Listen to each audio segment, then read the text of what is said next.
this video I will be talking very much about tips for healthy bowels, so how to empty your bowels a bit more effectively, and some really simple tips to keep them healthy. Now this is relevant particularly for those who have symptoms of pelvic floor dysfunction.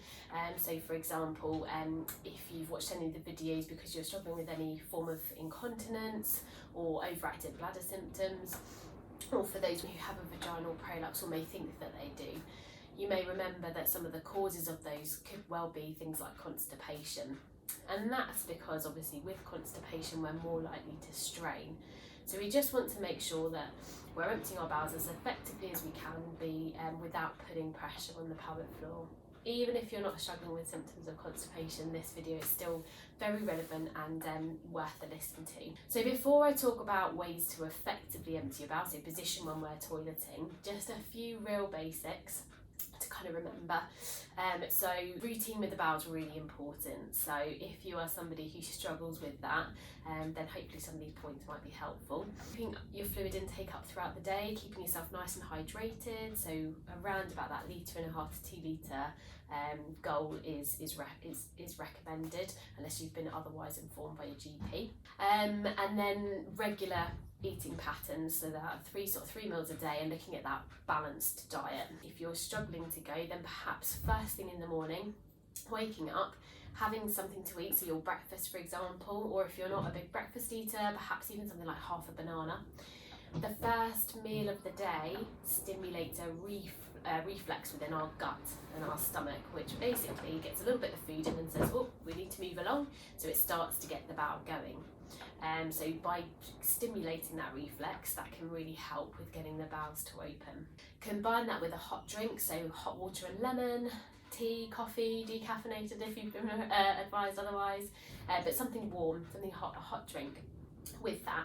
And then moving on the spot, so perhaps a few laps up and down the stairs if you've got those, or up and down the corridor, or really simply just marching on the spot, just again to try and stimulate the bowel to get going. 20 minutes to 30 minutes after you've done that process, go and sit on the loo. If you're struggling to go and you think, I still don't need to go, 20 minutes, 30 minutes afterwards, we're just going to start to get that sort of routine going. And that's when you want to use this technique to then help yourself go, which I'll explain in just a moment. If you are somebody who's never gone in the morning and this just doesn't work for you, perhaps it might be the evening meal that you then do this routine after. So there's ways to use that to tweak depending on sort of your routine and your daily practices at the moment. So we've done all of that. Healthy bowel, balanced diet, fluids, we've got the routine there. Now we really need to look at this positioning when we empty our bowels.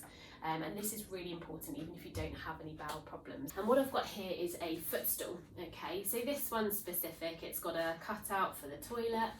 You don't need anything specific like this, just a footstool about this width is absolutely fine. And it needs to be this width, not sort of small, because we need our feet and our knees in line with our hips and our shoulders, so a little bit wider apart.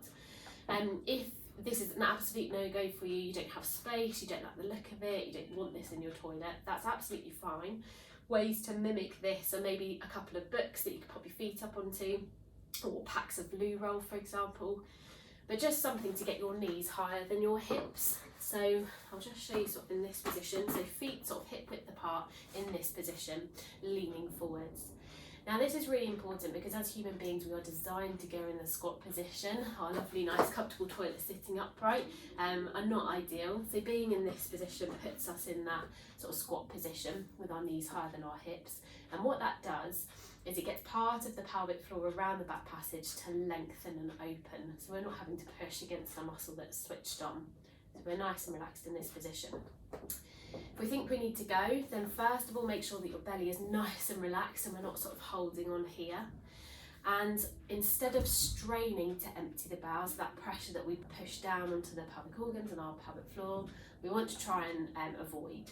So instead, a really simple technique is to take a really nice deep breath in, so really nice deep breath in through your nose, right to the base of your lungs down here, so we're really filling up. And as we breathe out, we're gonna huff as we go, okay? So we're gonna force the air out, so it'll be a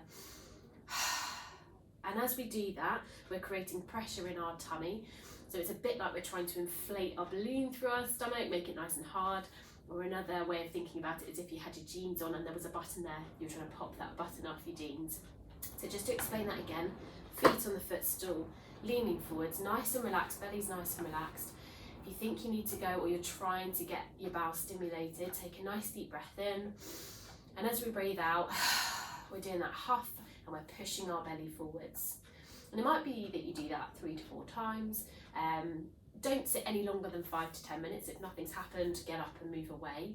But if something's starting to happen, then you use that technique the whole way through. If you feel quite vulnerable underneath, so vaginally, so for example, if you have a prolapse, then a second thing that you can look to do, or another thing you can look to do, is folding up a little bit of toilet paper and just supporting the perineum at the same time underneath. So the perineum is that bit of skin between the vagina and the back passage. So just by applying that upwards pressure as we're doing this technique, if your hands and your wrists allow it and it's comfortable, can also provide a bit more support there. So hopefully that's explained sort of positions we should be going into the toilet. Everybody should be doing this, but even more so if you have pelvic floor dysfunction or you have any symptoms of prolapse. So just a really simple set of techniques that you can start to put into sort of your daily routine from now.